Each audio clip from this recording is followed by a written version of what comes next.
secrétaire du Conseil de presse et de la région de Montréal. Et je pense que si c'est juste pour faire déplacer M. Corriveau, je pense que ça mérite que M. Corriveau se déplace. Parce que moi, je me suis déplacé plusieurs fois en fourgon cellulaire à date. Et je ne l'ai pas apprécié, madame.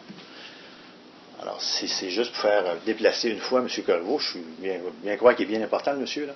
Il est président du Conseil de presse. Mais sauf que la charte nous dit qu'on est tous égaux en droit, madame. Et dans ce dossier-là, je considère que mes droits ont été, mais pas à peu près, bafoués. Et je pense qu'il n'y a pas un article de la charte qui n'a pas été bafoué à ce jour dans ce dossier-là. Et je pense que je mérite un petit peu une considération de la Cour, qu'elle prenne en considération ma demande, et qu'on fasse un procès avec juge et jury à Montréal. Je pense que M. Corriveau est capable de se déplacer. Puis jaser un petit peu avec M. Gavitian avant, dans les coulisses. Bon. Puisqu'ils se sont concertés. Ça va. Alors, maintenant, M. Bédard, je vais répondre à votre interrogation sur le procès avec jury. C'est qu'actuellement, ici, la plainte qui est portée contre vous, la dénonciation qui est déposée, c'est une déclaration d'harcèlement criminel, mais sur déclaration sommaire de culpabilité. Ce qui ne donne pas ouverture, en vertu du Code criminel, un procès devant juge et jury. Il n'y en a pas, madame. Bon. Alors, je vous explique. Écoutez, mais ça, je vous dis, là, écoutez-moi, là, je vous ai écouté, M. Bédard, jusqu'à maintenant. Maintenant, je réponds à ce que vous me dites, là. Alors, je vous demande juste de m'écouter. Mais je peux en appeler votre décision. Oui, vous pouvez toujours. Bon. Il y a des tribunaux d'appel si vous n'êtes pas satisfait. Ce que je vous dis, c'est que je vous informe de ce que vous me dites.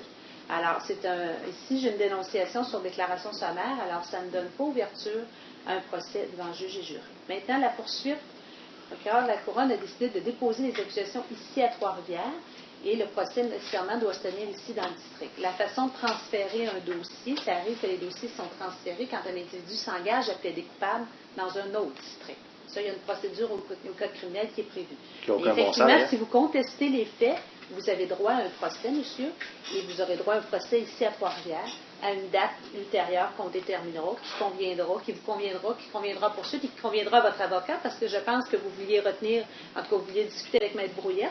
Je vous ai demandé d'attendre, en tout cas, vous vouliez quand même vous adresser à moi, et Maître Brouillette va être ici un petit peu plus tard cet avant-midi. Alors, là, on pourra déterminer une date pour votre procès. Et là, à ce moment-là, les témoins seront assignés. Et le juge entendra les témoins, vous entendra si vous désirez témoigner, vous n'êtes jamais obligé de le faire, mais si vous désirez vous faire entendre, vous pouvez le faire sous serment. Et à ce moment-là, le juge aura à décider si vous êtes coupable ou non coupable de cette infraction-là. Alors, c'est le processus, monsieur. Alors, madame, je vous répète encore qu'à cause du cafouillage qu'il y a eu dans mon dossier, au niveau du juge Poudrier, entre autres, du juge Tremblay, qui ont émis des ordonnances absolument loufoques, puisque la preuve a démontré finalement que je n'étais pas une personne inapte à comparaître. Alors, vous comprenez, madame, que le fait, c'est juste la logique, là. Le fait de comparaître devant ces mêmes juges-là, ça n'a aucune logique. Alors, ce que je demande, c'est un procès avec un jury qui est nécessaire dans les conditions, dans les présentes conditions, puisqu'il y a eu cafouillage. Vous comprenez? Écoutez, monsieur, c'est parce que c'est sur déclaration sommaire de culpabilité. Ah oui, on ne va pas appliquer le Code criminel. Le Code criminel ne prévoit pas de juge et jury dans ce cas-là. Regardez, monsieur, le Code criminel dit que les procédures doivent être faites dans les 9 mois. Ben ça, comme je vous ai dit tantôt, est-ce que je vous invente ça? Écoutez, si vous avez des requêtes à présenter au niveau des délais raisonnables, vous les présenterez au juge du procès. Ça finit plus les requêtes? Oui, mais ça, vous avez le droit de les présenter. Si vous pensez que vous n'avez pas été jugé dans un délai raisonnable, ça, c'est une requête au stade du procès, monsieur. C'est une requête au stade du procès, au-dessus de la charte. Il sera peut-être bon de vous faire assister d'un avocat qui pourra vous conseiller là-dessus. Alors, ce que je vais faire, M. Bédard, écoutez-moi. Là, je vous ai écouté, vous m'avez soumis vos arguments. Là, on va être rendu à déterminer une date de procès. Maître Brouillette sera ici probablement avant 12h30, alors je vous demanderai de la rencontrer. Et par la suite, on discutera d'une date de procès. Madame, encore une fois, j'aimerais juste vous rappeler finalement que la question de l'inaptitude... Maître Brouillette arrive, monsieur. Maître Brouillette n'est même pas au courant de mon dossier. Non, mais je pense qu'elle vous aura présenté la dernière fois. Maître Brouillette, je peux vous parler quelques minutes, s'il vous plaît? Oui. Est-ce que vous avez l'intention de rencontrer M. Bédard? Je pense que la dernière fois... En fait, c'est ça.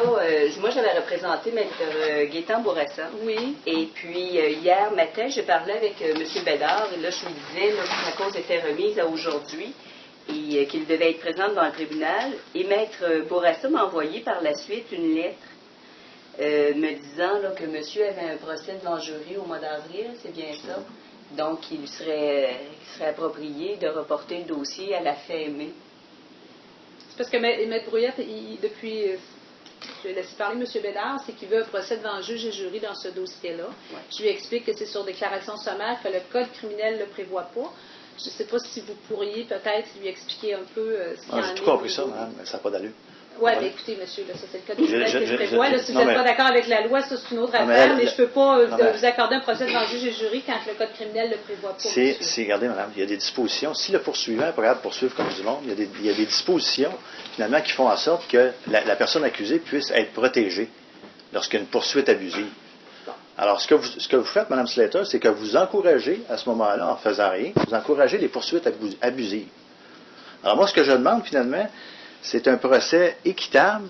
Vous comprenez que j'ai été arrêté le 19 novembre 2007. On est rendu en mars 2009. Je pense que déjà le dossier est déraisonnable, surtout au niveau de la preuve qui a été déposée en plus. Vous comprenez que je n'ai pas de chance à prendre, moi, et que je demande un procès avec juge et jury, parce que les juges n'ont pas démontré ici à Trois-Rivières connaître le droit.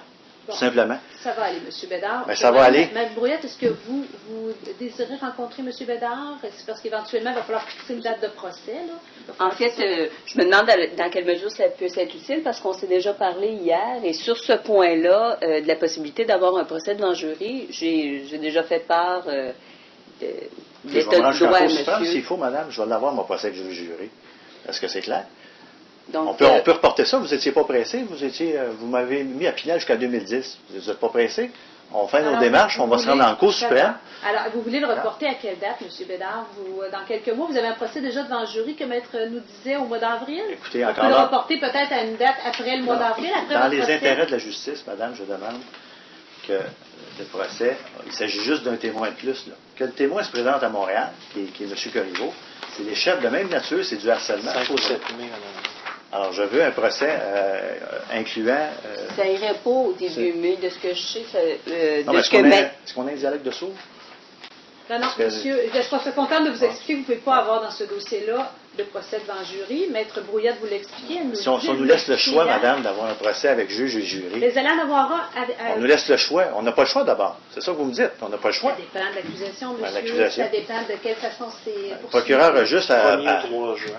1er ou 3 juin, est-ce que c'est une date qui pourrait convenir à vous, Maître Brouillette, si jamais vous avez... si jamais Maître Bourassa me demande de le représenter. Laissez faire Maître Bourassa, il s'est visité. Bon, ce moment-là. Alors, monsieur, ce qu'on va faire, on va reporter votre dossier au 1er juin, ici à Trois-Rivières, sans assignation. À ce moment-là, vous allez avoir eu votre procès. Non, je ne suis pas d'accord avec ça. Votre procès à... Non, je ne suis pas d'accord avec ça, madame. Je veux procéder le plus rapidement possible, parce que, écoutez, j'ai été arrêté, je me répète, j'ai été arrêté le 19 novembre 2007. C'est fini le niaisage.